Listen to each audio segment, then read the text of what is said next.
Hello everyone, welcome to my channel. तो आज हम बात करेंगे ह्यूमन रिसोर्स मैनेजमेंट के बारे में।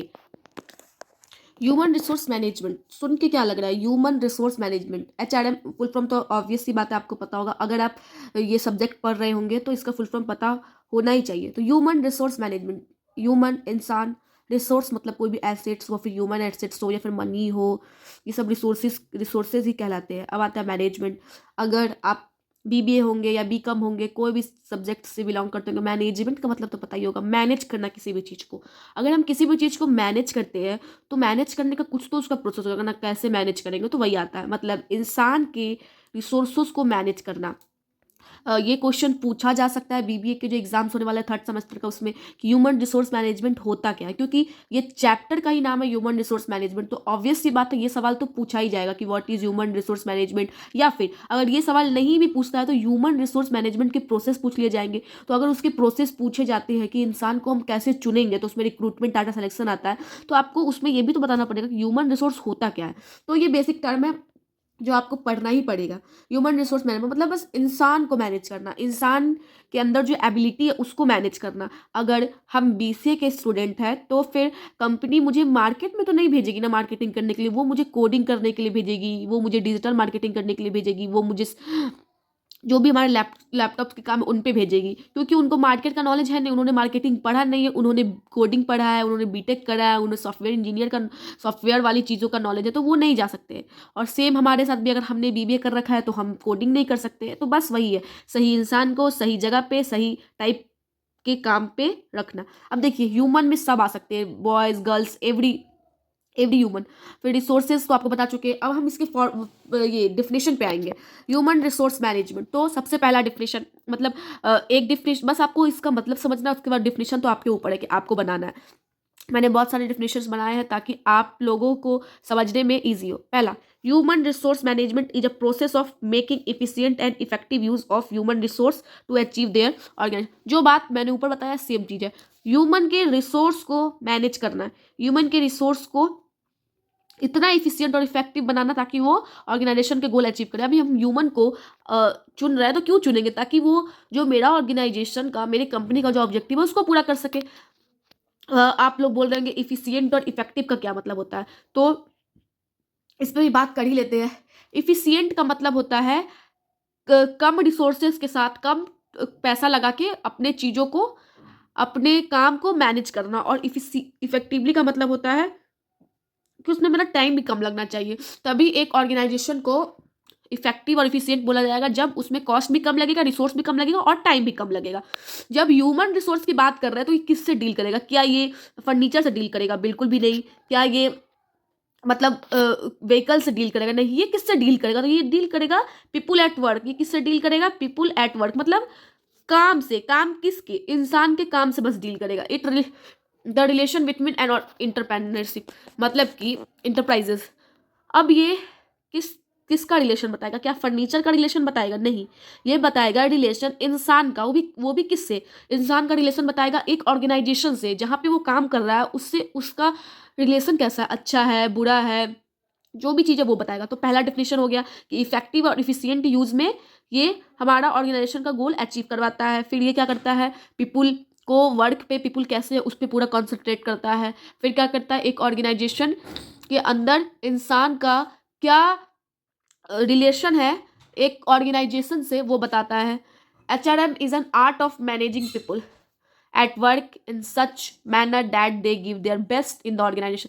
HRM सेम डिफिनेशन बोल सकते हैं इसको, सिर्फ तरीका अलग है लिखने का। हो सकता है कोई ये लिखे, कोई ये लिखे, मतलब एक ही है कि इंसान को मैनेज करना, वो भी सही जगह से सही टाइम से। HRM is an art of managing people, people को मैनेज करना काम पे, वो भी कैसे? जो बेस्ट है, बेस्ट जो ऑर्गेनाइजेशन के लिए बेस्ट है उनको वहां रखना, जो जिस क्वालिफिकेशन से आया उनको उस क्वालिफिकेशन का वर्क देना। अब बात करते हैं ऑब्जेक्टिव की, तो इसका ऑब्जेक्टिव क्या होता है? सेम चीज है, राइट जॉब पे सही जो जॉब है, तो राइट जॉब पे राइट इंसान को रखना और राइट टाइम पे रखना। अभी ज़रूरत है तो अभी रखना, ऐसा नहीं कि कल परसों रखना। अभी ज़रूरत है तो अभी लाएंगे इंसान को। फिर कितने भी हमारे वर्ल्ड जो है वो डेवलप्ड हो जाए, कितने भी रोबोट्स आ जाए, कोई भी मशीन आ जाए इंसान की जगह काम करने वाला, लेकिन उस काम को करवाने वाला तो इंसान ही होगा, उस काम को इवेल्यूट तो इंसान ही करेगा, इम्प्लीमेंट तो इंसान ही करेगा। तो not any one organization will be exist without human. क्या कोई भी ऐसा ऑर्गेनाइजेशन है जो बिना इंसान के चल जाता है, खुद मशीन ट्रांसफर भी कर लेता है, खुद पहुंचा भी देता है, खुद डिस्ट्रीब्यूट? हो ही नहीं सकता ऐसा, क्योंकि इंसान का सबसे मेन इन्वॉल्वमेंट होता है किसी भी ऑर्गेनाइजेशन में। और फिर हम इंसान को चुनेंगे तो कुछ तो उसका तो प्रोसेस होगा चुनने का। तो पहला प्रोसेस है रिक्रूटमेंट, सिलेक्शन, फिर प्लेसमेंट, फिर इंडक्शन और ओरिएंटेशन सेम ही चीज़ है, फिर परफॉर्मेंस अप्रेजल और कंपनसेशन। हम इन सब पे फर्दर बात करेंगे, क्योंकि इन सब पे एक एक चैप्टर दे रखा है आपके मैनेजमेंट के टर्म में। रिक्रूटमेंट पे भी चैप्टर दे रखा है, सिलेक्शन पे भी दे रखा है, और इन सब पे फर्दर बात किए गए ब्रीफली। तो पहले तो हम ह्यूमन रिसोर्स मैनेजमेंट पे बात करते हैं। अब इसके कुछ नेचर्स भी तो होंगे। तो इसका जो पहला नेचर है वो है परवेसिव फंक्शन। परवेसिव का मतलब आई होप आप लोग को पता हो, नहीं पता हो तो मैं बता रही हूँ। परवेसिव का मतलब होता है हर लेवल पे वो काम करता है, या फिर आपका ऑर्गेनाइजेशन कितना भी बड़ा हो या फिर छोटा हो या बहुत छोटा हो, अगर आप वहाँ पे इंसान को नहीं सही से रखेंगे तो आपका ऑर्गेनाइजेशन चलेगा ही नहीं। अगर वो छोटा एक किराना का दुकान भी है तो उसमें भी हमको सही इंसान को रखना पड़ेगा, जिसको मार्केट का नॉलेज हो, जो इंसान को इन्फ्लुएंस कर सके। जो आप लोग दुकान पे जाके देखते होंगे कि अगर आपको जो चीज़ चाहिए वो चीज़ नहीं होता तो दुकानदार बोलता है अरे भैया ये ले लीजिए, ये उससे ज़्यादा अच्छा है। वो अच्छा हो या ना हो, लेकिन वो इन्फ्लुएंस अच्छा करता है। तो कल को अगर हम किसी इंट्रोवर्ट को, यानी कि जो इंसान एकदम चुप रहता है, उसको हम किसी छोटे से दुकान पे बैठा देंगे, वो कस्टमर उसके पास आएगा, कुछ मांगेगा और वो नहीं दे, मतलब दे देगा, या फिर अगर उसके कस्टमर के नीड का चीज़ नहीं होगा तो वो नहीं देगा, तो इससे क्या होगा, ऑर्गेनाइजेशन का लॉस होगा। तो इसीलिए परवेसिव फंक्शन मतलब छोटे बड़े हर ऑर्गेनाइजेशन पे ये रूल लागू होता है। यूनिवर्सल फंक्शन इसको बोल सकते हैं, टॉप लेवल पे भी, मिडल पे भी और लोअर पे भी।